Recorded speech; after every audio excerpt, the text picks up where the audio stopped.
Olá, queridos, tudo bem com vocês?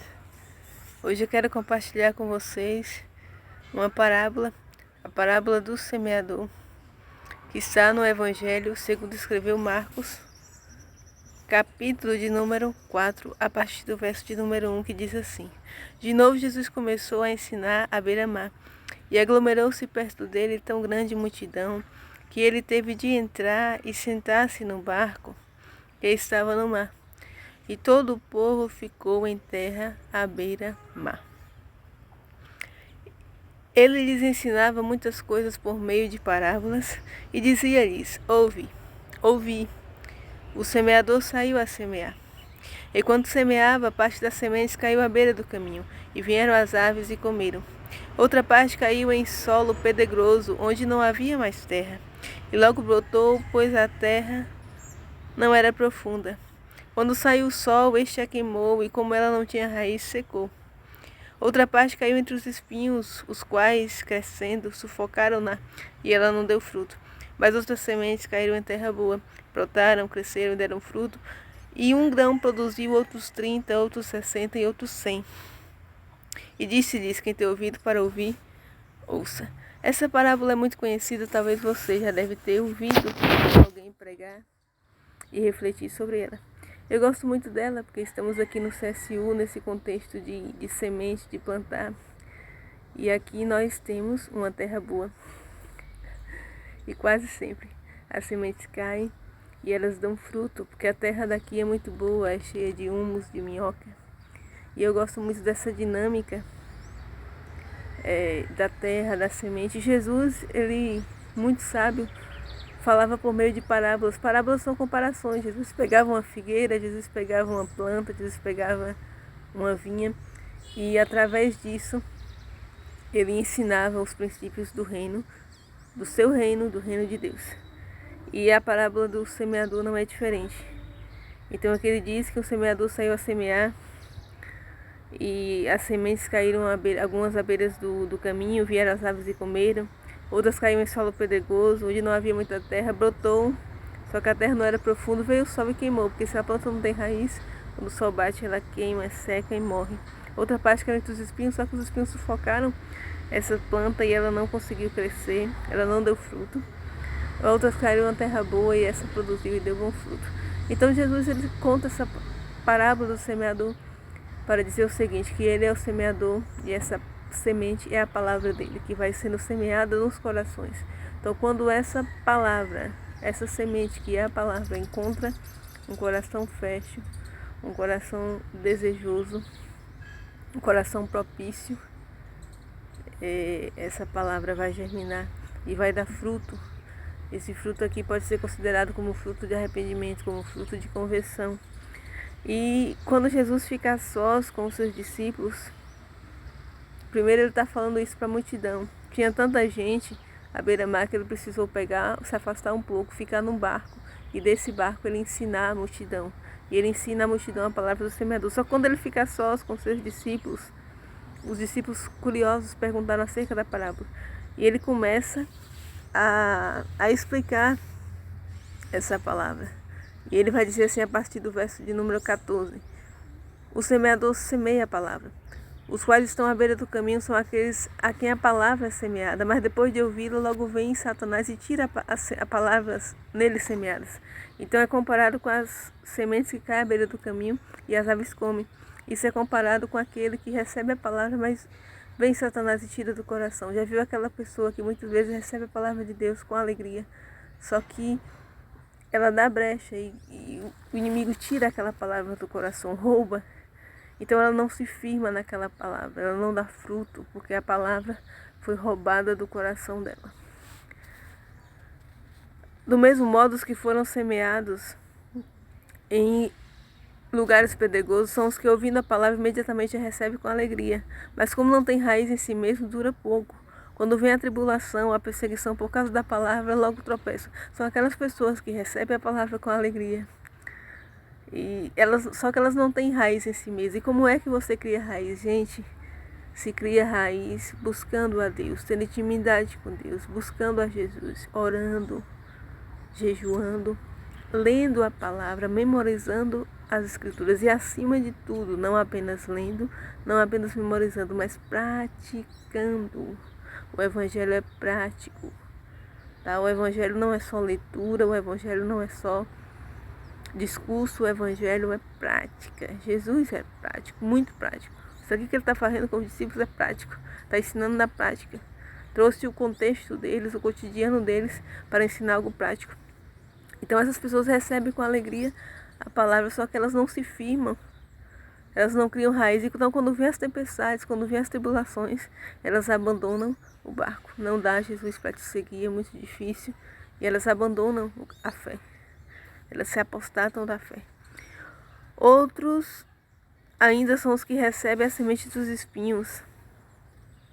Estes são os que ouvem a palavra, mas as preocupações do mundo, a sedução da riqueza e o desejo por outras as coisas sufocam a palavra e ela fica infrutífera. Já viu aquelas pessoas que, no primeiro amor, elas estão com fome e sede de Deus, elas querem atuar na igreja, elas querem fazer, servir, só que depois elas começam a deixar-se levar pelas preocupações do mundo, a sedução da riqueza, as ocupações. E dia após dia elas se veem emaranhadas num novelo, né, de linhas de preocupação, de sedução da riqueza. O desejo por outras coisas, elas perdem o foco. Elas sufocam a palavra de Deus em seus corações e ela fica infrutífera. Quantas pessoas têm muitas vezes uma longa data de cristãos, mas vivem sufocados, são infrutíferos. Vivem empurrando a vida com a barriga, porque são levados pelas preocupações do mundo, pela sedução da riqueza, pelo desejo, por desejar outras coisas, colocar os olhos em outras coisas, além do reino de Deus. Então elas são infrutíferas. Quantos cristãos vocês conhecem que são assim? Eu conheço muitas pessoas que são assim.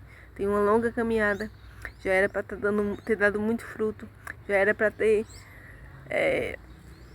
levado muita gente a crer em Cristo, a tornar-se um discípulo também, mas são infrutíferos porque se deixam levar pelas preocupações, pelo desejando outras coisas e pela sedução da riqueza. Os outros que recebem a semente em terra boa são os que ouvem a palavra, acolhem-na. Esse acolher aqui, querido, não é apenas guardar, mas quando Jesus fala que aquele que me ama guarda os meus mandamentos, é praticar. É você colocar isso em prática. Se a Bíblia me diz que não é para mentir, porque mentira é pecado e pecado me afasta de Deus, eu não vou mentir. Se a Bíblia diz que falar mal das pessoas é pecado, eu não vou falar mal. Se a Bíblia diz que murmurar é pecado, eu não vou murmurar, porque senão eu vou ferir a santidade de Deus. Se a Bíblia diz que eu devo pagar minhas contas corretamente, não dever nada a ninguém a não ser o amor. Claro que Paulo que fala em outro contexto um pouquinho diferente, mas é por aí também. Então eu não vou dever nada a ninguém, vou pagar minhas contas, vou ser honesto comigo mesmo, honesto com os outros. Entende? Isso é prática, o Evangelho é prático. A gente que às vezes confunde as coisas e fica só no campo das palavras. Mas o Evangelho é muito prático, é muito simples. A gente aqui, com essa nossa cabeça dura, complica tudo, não é verdade? Então que sejamos aqueles que ouvem a palavra de Deus, que recebem a palavra de Deus e que dão frutos. Porque o desejo de Deus é que a gente dá frutos. Isso está lá no Evangelho de João. João escrevendo sobre Jesus, ele vai dizer as palavras de Jesus, que Jesus quer que demos frutos, que sejamos frutíferos. Queridos, Jesus não espera a gente lá no último dia, no dia do juízo final, e cheguemos de mãos vazias. Eu espero que cada um de nós chegamos com as mãos carregadas de fruto. Que a nossa vida, a nossa conduta seja tão inspiradora, que inspire pessoas a querer esse Jesus que transforma, esse Jesus que quando chega, nada é igual, torna tudo diferente. Tem uma canção que eu gosto muito do Eliseu Alves, que diz assim: tens liberdade aqui, Espírito de Deus, Espírito de Deus. Tem liberdade aqui, Espírito Santo. O Espírito Santo é aquele que quando chega muda nossas vidas, transforma. Nunca mais seremos os mesmos, queridos. Porque eu te digo uma coisa, se você aceitou a Jesus e você permanece o mesmo, e você não consegue identificar a mudança em você, e outras pessoas não conseguem identificar a mudança em você, Então, querido, esse evangelho que você aceitou não é o evangelho da Bíblia, porque eu creio no evangelho bíblico que transforma. O evangelho das escrituras, das sagradas escrituras, é o evangelho que transforma, querido. Ninguém, depois que se encontrar com Jesus, permanece o mesmo. Mas se encontrar-se verdadeiramente, porque muitas pessoas aceitam, entre aspas, Jesus, mas elas não estão dispostas a renunciar. E o evangelho é a renúncia. Jesus mesmo falou: aquele que quer me seguir, negue-se a si mesmo, tome a sua cruz e siga-me. Cruz aqui não é o seu problema, cruz aqui não é o seu vizinho, não é o seu parente. Cruz aqui é crucificação, é você matar o seu eu, é você ir para a cruz todos os dias, é você matar as suas vontades, os seus desejos, os seus sonhos e render-se àquele que tem propósitos muito maiores para a sua vida. É isso o evangelho. E eu entendo porque muitas pessoas aceitam Jesus em vão, mas no fundo elas não querem abrir mão dos seus desejos, da sua vontade, da sua vidinha.